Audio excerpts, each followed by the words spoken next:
Developing this morning, new information surrounding the investigation of Charlie Kirk's assassination and how suspected assassin Tyler Robinson was taken into custody. Investigators say Robinson's father drove him to surrender Thursday night with the help of a family friend. That friend alerted a retired detective who called Washington County Sheriff Nate Brooksby.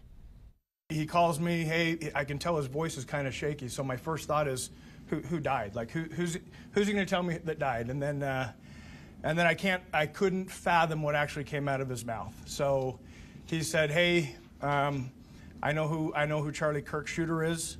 I know the family through religious association, and he's in Washington County now, and we're working on trying to get him to come in voluntarily.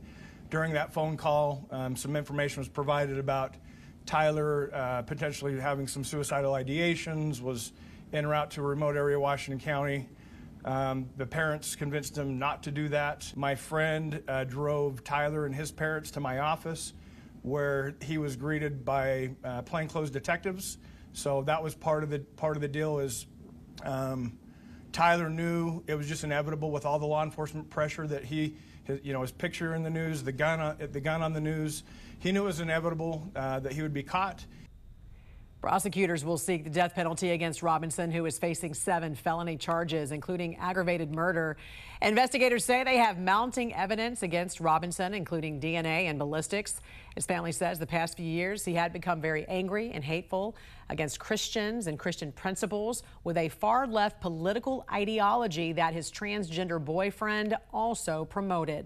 From the nation's capital, this is the National News Desk, America's News Now. I'm Dee Gatton, and the suspect in the assassination of Charlie Kirk appeared virtually from the Utah County Jail today. Tyler Robinson is facing these 7 charges, and prosecutors are pursuing the death penalty. Let's go straight to the National News Desk. Brian Schnee in Salt Lake City with us tonight. Brian, any late developments on when or if we may see federal charges?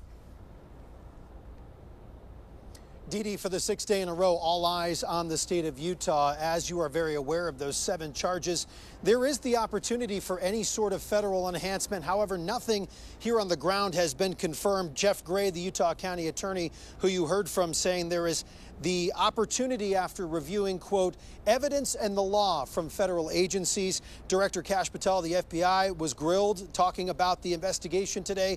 And President Donald Trump also weighing in about the possibility, saying it's not clear whether there will or not be federal charges at this point, in addition to any state charges that he's already facing.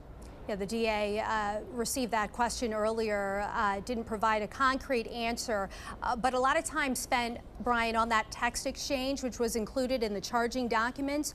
Share with us how the DA responded to the alleged interaction between Robinson and a roommate. Well, the DA did take questions today. He was extremely limited with his responses.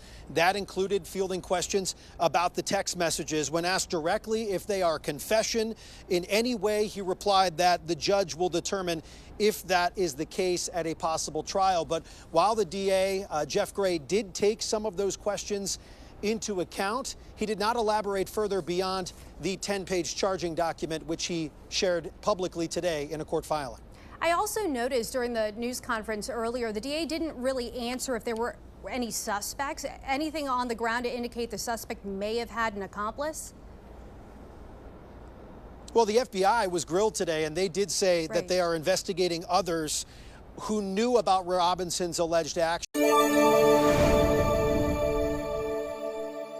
I'm Christine Frizzell in Washington, where we are seeing a new phase underway in the investigation into Charlie Kirk's assassination. While the state of Utah already filed charges against a suspect last week, the federal government could be looking to file charges as well, investigating every lead it comes across, including what some previously viewed as conspiracy theories. At the FBI, a quote, thorough and exhaustive investigation is now underway into the assassination of conservative activist Charlie Kirk. Could you state your name? Tyler James Robinson. While the prime suspect is already in custody with murder charges filed against him last week, FBI Director Kash Patel says he wants to know more from those who knew or communicated with Tyler Robinson, including in online chats, like on the gaming app Discord. What we're doing, we've already done, is serve legal process, not just on Discord, so that the information we gathered is sustained and held in a evidentiary posture that we could use in prosecution should it be decided to do so. On the same day as Kirk's memorial service, FBI Director Patel vowing to meticulously investigate theories and questions, including the possibility of accomplices and hand gestures observed as potential signals near Charlie at the time of his assassination. Videos like this, from seconds before Kirk was shot, spreading like wildfire on social media. The FBI director saying he's looking into it. A somewhat unprecedented statement to make about an ongoing investigation by Patel, who early in the case wrongly posted about a suspect being in custody when they had the wrong guy.